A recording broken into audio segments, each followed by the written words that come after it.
Hey again everyone, welcome back again di Bitcoin Update. It's gonna be a very quick update teman-teman karena kita mau respon aja pergerakan during the weekend. Bitcoinnya climbing sampai coba untuk balik ke level $87.000 ya, lebih kurangnya teman-teman.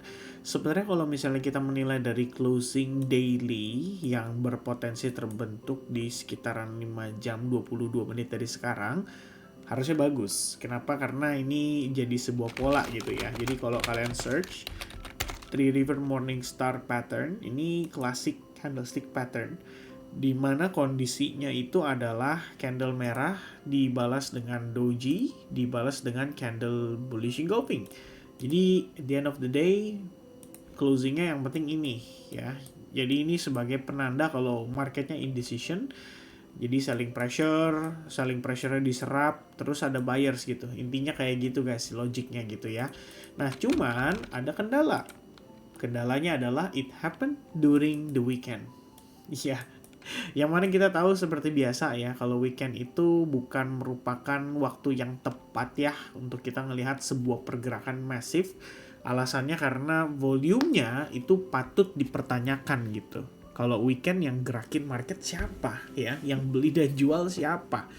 Karena kita tahu nih para client institutions itu cuma bisa aktif pada saat New York Open dan during the weekend paling whales retail gitu kan yang bisa taking advantage gitu dari pergerakan yang sangat-sangat minim volatilitasnya.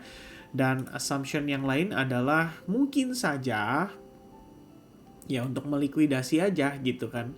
Jadi kalau during the weekend kan kita tahu ya market itu volatility-nya atau volume-nya sangat-sangat thin gitu atau tipis gitu guys. Jadi kalau kita lihat 24 jam terakhir 138 juta dolar short kena liquidated.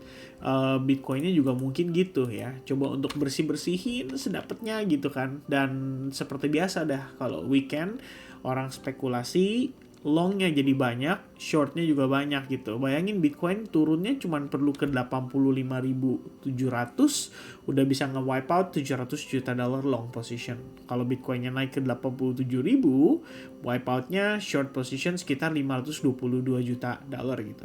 Ini kan tipis banget guys, ya kan?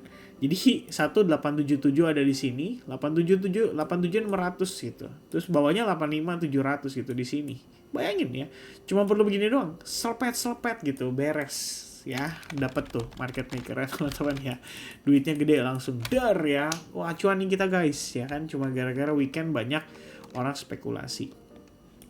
Jadi sebenarnya yang perlu kita aware tuh apa teman-teman? Pertama, ini closing weekly candle sebenarnya adalah 2 pekan berturut-turut. Kita udah ada pembahasan sama teman-teman lewat live streaming di sekitar hari apa ya? Kemarin kayaknya teman-teman ya. Live streaming bahwa 2 minggu berturut-turut closing di bawah weekly EMA 55 periode 55 itu sudah merupakan konfirmasi kuat lah bahwa the bear trend can continue dan itu artinya ya have to be prepared lah for further correction gitu di market. Ya walaupun kalau kita ngelihat bukan berarti tanpa adanya pullback dan kita bicarakan soal pullback itu menjadi sebuah opportunity yang mungkin bisa dimanfaatkan, tapi bagi sebagian orang juga tentu saja rasa khawatirnya lebih tinggi gitu kan daripada manfaatin kondisi saat ini.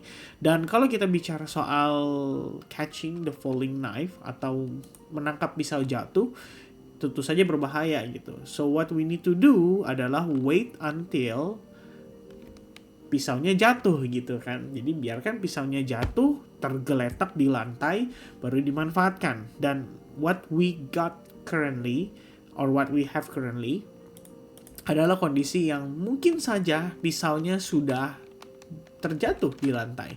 Ya udah, ini udah tinggal dipungut doang gitu guys, sudah tinggal diambil doang. Ada beberapa signal-signalnya.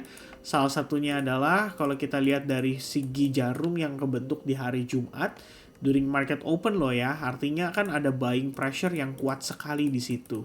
Ya kan? Kemudian pada hari Sabtu pergerakan harganya sempat berusaha untuk turun, tapi kemudian balik closingnya di tengah-tengah. Nah hari ini walaupun kita ngelihat dia full nanjak gitu kan dari sejak dia jam 7 pagi nih hari Senin gitu ya, hari Minggu di sini. So sejak di sini dia nanjak terus gitu, tapi ngap ya teman-teman sekalian yang ngelihatnya gitu, kayak aduh gak ada gairah gitu kan, naiknya kenapa kayak gini.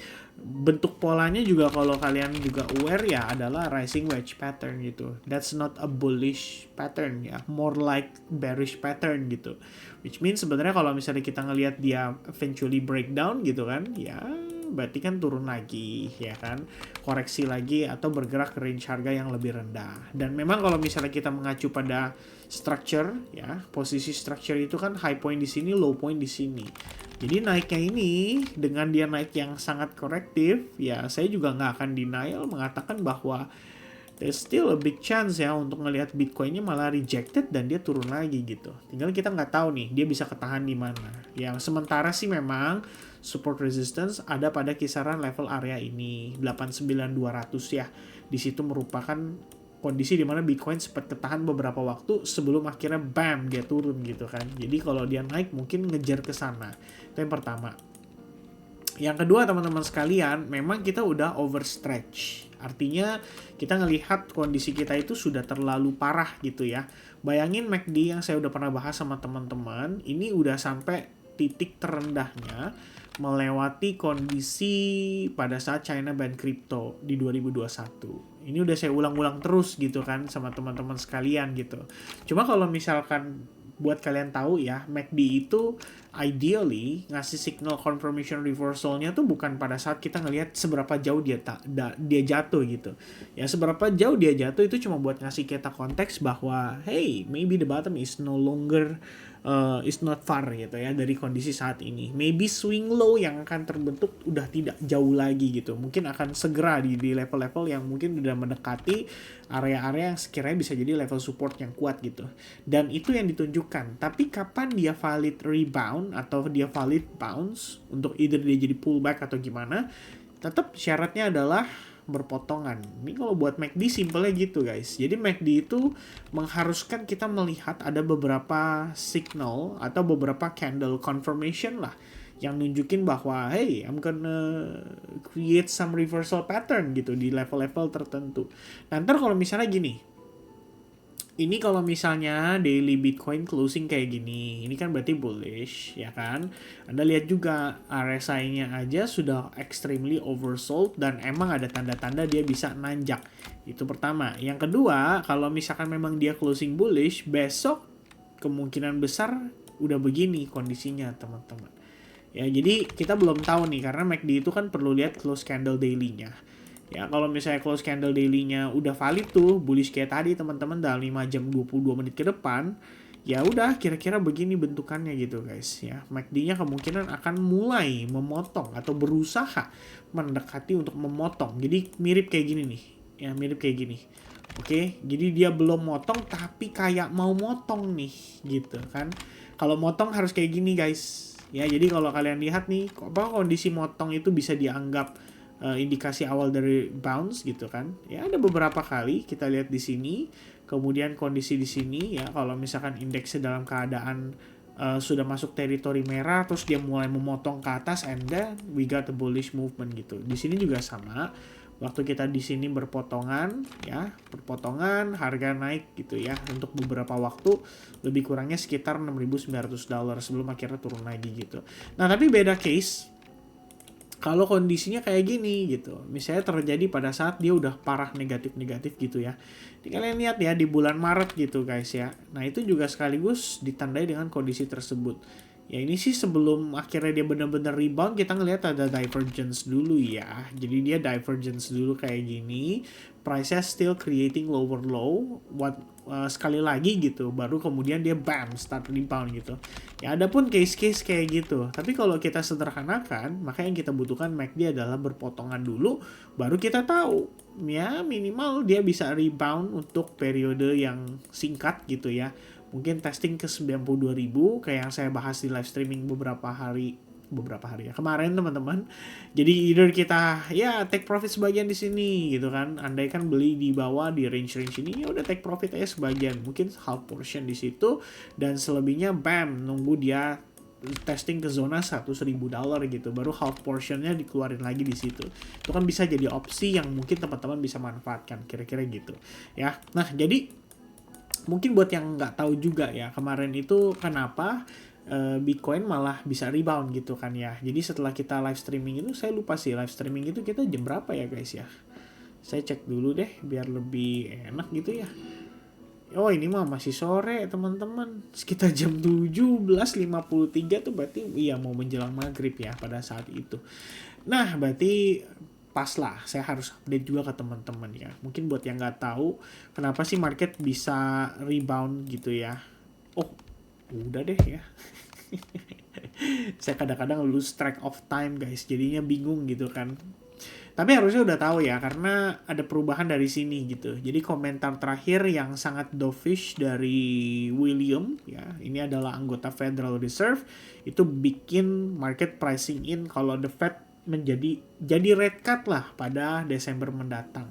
Angkanya melonjak langsung ke 71% kemarin gitu ya. Kalau hari ini sih udah turun 69,4%. Cuman ya nanti lihatlah minggu depan kalau ada anggota-anggota Fed lagi yang akan kasih komentar, mungkin bisa jadi ini akan bergejolak lagi. Dan sentimen pasar saat ini sangat-sangat bergantung sama data ini.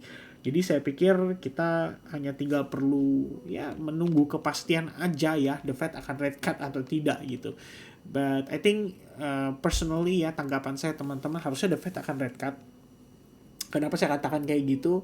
Karena data tenaga kerjanya menurut saya sangat-sangat mencemaskan gitu ya. Sangat-sangat mengkhawatirkan. Menurut saya mereka terlalu gila kalau mereka hanya menilai inflasinya doang yang naik. Padahal ya dia naik juga sampai ke 3% doang gitu ya. Itu masih menurut saya masih di angka oke lah, nggak terlalu buruk gitu. Minimal angka pengangguran mereka udah minta tolong gitu kan, udah menjerit gitu dengan NFP yang nggak gitu bagus dan unemployment rate yang sangat-sangat buruk, udah menjerit. Dengan datanya juga layoff dari beberapa perusahaan besar di US juga itu udah tanda-tanda yang kurang begitu oke gitu. Jadi saya pikir Jerome Powell harusnya akan mempertimbangkan itu, unless dia mau adu otot ya sama Donald Trump dan pada akhirnya ya malah jadi resesi gitu. Dan resesi itu harusnya triggernya 2026 bear market. But I personally do believe kalau ada potential resesi yang lebih besar probabilitasnya dibandingkan dengan tahun-tahun sebelumnya, karena kali ini udah lebih jelas dari sisi data tenaga kerja mendekati angka yang tertinggi ya sejak 2021. And I think that's what gonna happen ya teman-teman untuk di 2026. So hopefully dengan potensi perubahan risk sentiment karena the Fed mau rate cut ini bisa cukup lah untuk ngedorong Bitcoin ya minimal testing ke level $100,000. That's gonna be sweet spot untuk start pivoting ya teman-teman sekalian. Whether nanti abis ini akan ada extended rally atau gimana gitu. Saya pikir nanti kita akan track bareng-bareng based on data dan based on what we have ya di informasi pada saat itu. Oke, but for now kita fokus ke close candle ini dan ya kita expect untuk adanya potential another drop ya kalau misalkan Bitcoin nggak bisa claim level $93.000 yang mana merupakan resistance juga on the daily time frame. Jadi kenaikan terbatas ini patut kita waspadai. Personally, I guess if you guys want to trade ya dengan rising wedge ini, saya sangat-sangat tidak recommend karena takutnya apa, dia fake out gini guys ya. Ini kalau udah masuk hari Senin tuh rawan kayak begitu. Kenapa kan udah saya tadi remind ya bahwa liquidationnya sama-sama tebal kiri kanan gitu. Jadi dia mau turun kayak mau naik kayak menurut saya sama-sama akan ngehabisin liquidity itu di market open. Biasanya sih kayak gitu. Okay? So just be safe for now and thank you very much for watching. I'll see you guys again in the next update. God bless to everyone and thank you for the likes button di previous live streaming. Udah tercapai 1200 jadi kita bakal lanjut ya ke live streaming di pertengahan minggu depan. Okay? So God bless everybody and see you guys again in the next update. Cheers. Bye bye guys.